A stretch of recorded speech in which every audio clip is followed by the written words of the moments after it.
जय हिंद दोस्तों। कमेंट के माध्यम से बहुत सारे लोग सवाल करते हैं कि क्या कोई रिश्तेदार अगर किसी के घर पे रह रहा है लंबे समय से, काफी सालों से, और वो वहां पर अपना आईडी बना लेता है, वोटर आई कार्ड हो गया, आधार कार्ड हो गया, अन्य आईडी बना लेता है, रह रहा है, कोई ममेरा भाई है, चचेरा भाई है, किसी प्रकार का कोई दूर का रिश्तेदार है, तो क्या भविष्य में वो दावा ठोक सकता है उस प्रॉपर्टी पर, उस प्रॉपर्टी पे मालिकाना हक ले सकता है? तो आज इसके बारे में बताऊंगा। रिश्तेदार के अलावा मैं आपको बता दूं, कोई भी व्यक्ति आपके यहाँ रहता है, आपके घर में रहता है, 10 साल से, 15 साल से, 20 साल से आपने रख रखा है घर में किसी रिश्तेदार को, चाहे काम कराने के लिए, चाहे अपने घर के देख रेख के लिए, या फिर किसी प्रकार से, और वो आपके जमीन पे, आपके प्रॉपर्टी पे, आपके घर के एड्रेस पे आईडी बना लेता है, आधार बनवा लेता है, रहेगा तो बनवाएगा ही, वोटर आई कार्ड बनवा लेता है, वोटर लिस्ट में नाम जुड़ जाता है, जनगणना होता है तो एनपीआर में उसका नाम आ जाता है, राशन कार्ड बन जाता है, बहुत सारी चीजें हो सकती है। अगर इस तरह का प्रूफ बन गया तो वो मालिकाना हक के लिए दावा कर सकता है। आपको बता दूं, एविडेंस एक्ट और लिमिटेशन एक्ट में यह प्रावधान है कि वो दावा कर सकता है। किस परिस्थिति में कर सकता है, किस परिस्थिति में नहीं कर सकता है, ये बताने जा रहा हूं। पूरे वीडियो में आप बने रहेंगे। देखिए, पहले आपको बता दूं कि बहुत सारे लोग ऐसे हैं जो गांव के रहने वाले होते हैं और शहर में वो शिफ्ट हो जाते हैं, लेकिन गांव में वो घर रहता है खाली।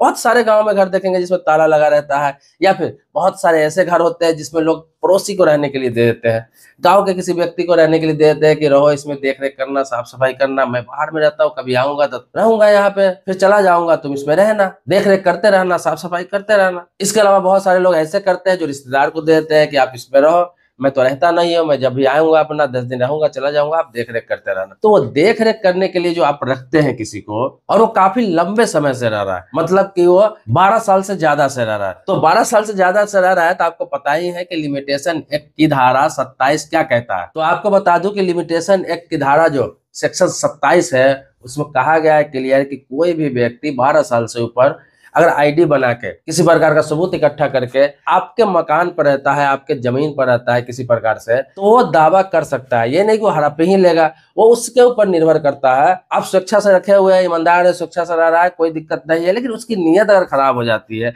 वो 15 साल से, 20 साल से रह रहा है, अब बाहर में रह रहे, बाहर में शिफ्ट हो गए हुए हैं, बाहर में काम करते हैं, 2 साल, 3 साल, 4 साल पर जाते हैं, तो वो बिना रोक टोक के रह रहा है, वहां रोक टोक नहीं हो रहा है, वो आपकी स्वेच्छा से रह रहा है, बिना रोक टोक के रह रहा है। तो अगर ऐसे रह रहा है तो कोई दिक्कत नहीं है, किसी प्रकार का सबूत नहीं है उसके पास, तो कोई दिक्कत नहीं। लेकिन अगर उस एड्रेस पर उसने आधार कार्ड बनवा लिया, वोटर आई कार्ड बनवा लिया, एनपीआर में नाम दर्ज करा लिया, मतलब कि राशन कार्ड बना लिया, सरकारी लाभ ले लिया, उस एड्रेस पर अगर मिलने लगा उसको सारा चीज, और आपको पता ना चले, तो गुपचुप तरीके से रहेगा, लेकिन कहीं उसकी नीयत बिगड़ गई, तो 12-15 साल बाद ये कह सकता है, दावा कर सकता है कि मैं ये मकान खाली नहीं करूंगा।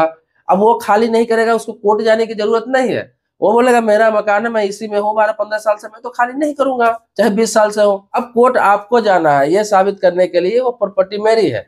अब कोर्ट में यह भी साबित करना है कि वो व्यक्ति कितने सालों से रह रहा है। अगर वो व्यक्ति यह साबित कर देता है कि मैं यहाँ 12 साल से, 15 साल से, 20 साल से रह रहा हूँ, अगर डॉक्यूमेंट्स के आधार पर, इतना पुराना डॉक्यूमेंट्स मेरे पास 3-4 है, सारे डॉक्यूमेंट्स गवर्नमेंट का, सरकारी योजना का लाभ भी ले रहा हूँ, तो फिर वहां पर आपका दावा हल्का पड़ सकता है और आपको बहुत कुछ झेलना पड़ सकता है। हो सकता है उस प्रॉपर्टी से आपको हाथ भी धोना पड़े। प्रॉपर्टी के मामले में लोग किसी को सलाह देते हैं ना, लोग बहुत हल्के में लेते हैं, लेकिन आपके जानकारी के लिए बता दूं कि अपने देश में जितने भी प्रॉपर्टी के मामले चल रहे हैं, उसमें 80% मामले सिर्फ और सिर्फ बेईमानी के चल रहे हैं।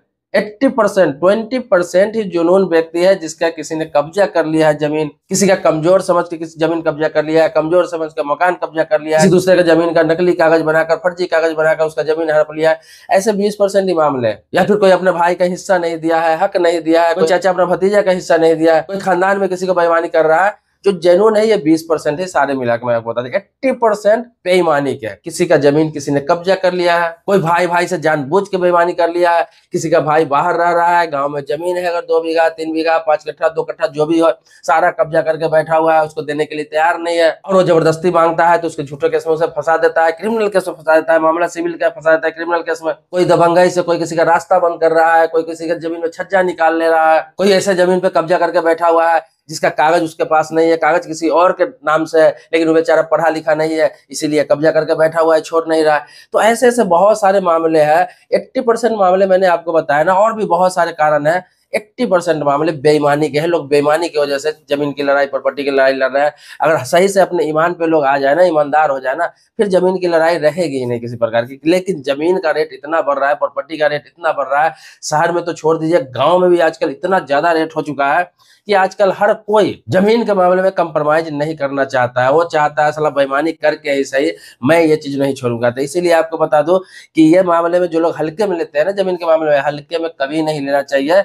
आप अपने घर में किसी को देख रेख के लिए दिए हुए, आप किसी को दिए हुए, आप बाहर में रह रहे, भले ही वो आपका खुद का सगा क्यों नहीं हो, पड़ोसी क्यों नहीं हो, चचेरा में क्यों नहीं हो, ममेरा में क्यों नहीं हो, किसी भी प्रकार का रिश्तेदार है चाहे अपना है, वो अगर रह लिया 12 साल, 13 साल, 14 साल, 15 साल, अगर आपको बिना बताए वहां पर सारा डॉक्यूमेंट्स बना लिया, तो हो सकता है फिर वो दावा कर दे और आपको कोर्ट जाना पड़े, फिर 10 साल 20 साल लड़ते रहिए, वो मजा मारता रहेगा वहां पे। और ये नहीं कि मैं सब बता रहा हूँ, ऐसा है वाकई में। बहुत सारे भुक्तभोगी होंगे जो बाहर में रह के काम करते हैं और आज गांव में जमीन के लिए देखने जाते हैं 10 साल बाद, 15 साल बाद, 20 साल बाद, तो उसको पता चलता है कि किसी के भाई ने कब्जा करके जमीन बना लिया, तो किसी का चाचा ने मकान बना लिया उसके जमीन पर, तो किसी का रिश्तेदार ने कब्जा करके मकान बना लिया, तो किसी का पड़ोसी ने बढ़ा के मकान बना लिया उस जमीन में।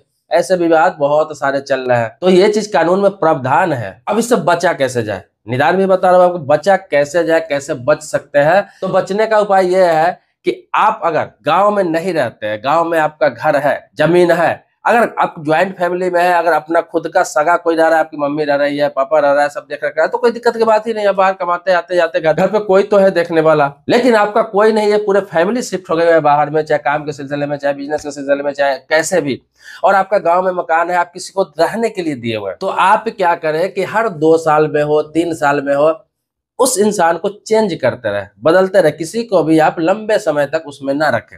जैसे कि आपने किसी को देख रेख के लिए दे दिया, अब 2 साल बाद या 3 साल बाद आप जा रहे हैं, तो उनको मना करके किसी और को रख लीजिए, इंसान चेंज हो गया। फिर 3-4 साल बाद चेंज करके किसी और को रख लीजिए। अगर देख रेख के लिए दिए हुए हैं, तो होता क्या है, किसी का बहुत बड़ा मकान है, 2-4 एकड़ में बाउंड्री वगैरह है, पेड़ पौधा लगा हुआ है, तो देख रेख के लिए इंसान रख लेता है किसी को, रिश्तेदार वगैरह को। अब वो रहते रहते अपना घर समझने लगता है। पहला तो ये निदान है, ये उपाय है।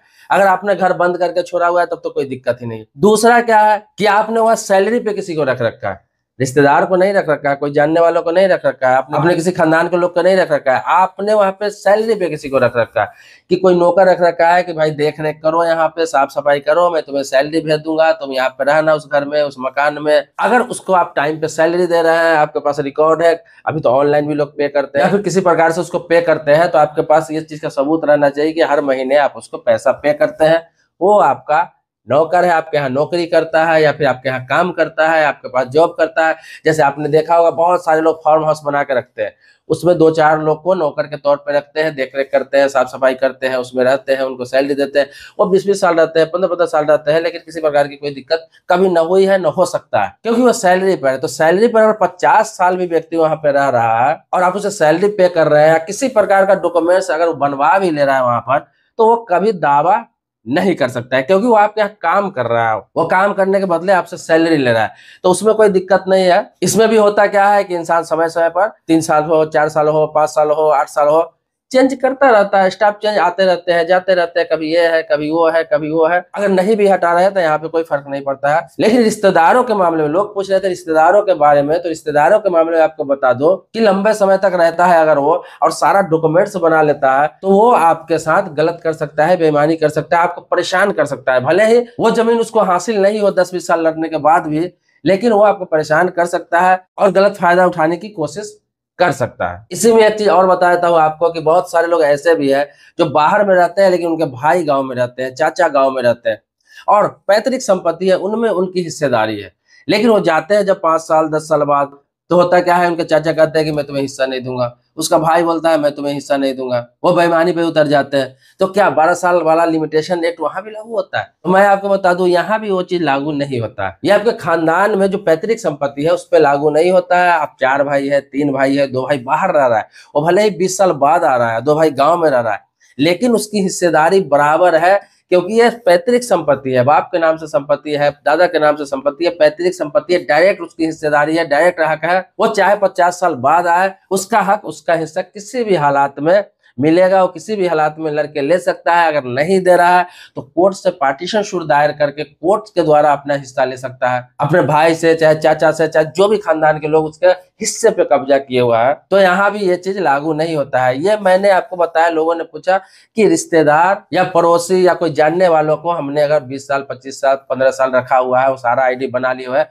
उस परिस्थिति में क्या हो सकता है। तो मैंने उसके जवाब में ये चीज बताया कि वही हो सकता है जो मैंने आपको बताया, और संभव है, और बहुत सारे मामले ऐसे चल भी रहे हैं। तो प्रॉपर्टी के मामले में अक्सर सतर्क रहना चाहिए, सावधान रहना चाहिए, क्योंकि एक बार आप उलझ गए ना तो आपकी कई पीढ़ी प्रॉपर्टी वाले मुकदमे में उलझते चले जाते हैं, और पता चलता है जितनी की प्रॉपर्टी नहीं है उससे 2 गुना 3 गुना 20 साल 30 साल में लड़ाई करके लोग कोर्ट में खत्म कर लेते हैं। आपकी खुद की प्रॉपर्टी भी होती है और खुद का पैसा भी कोर्ट में लगता है। क्या फायदा इससे? बनिया सतर्कता ही सबसे बेहतर विकल्प है। प्रॉपर्टी के मामले में किसी पे भरोसा नहीं करना चाहिए।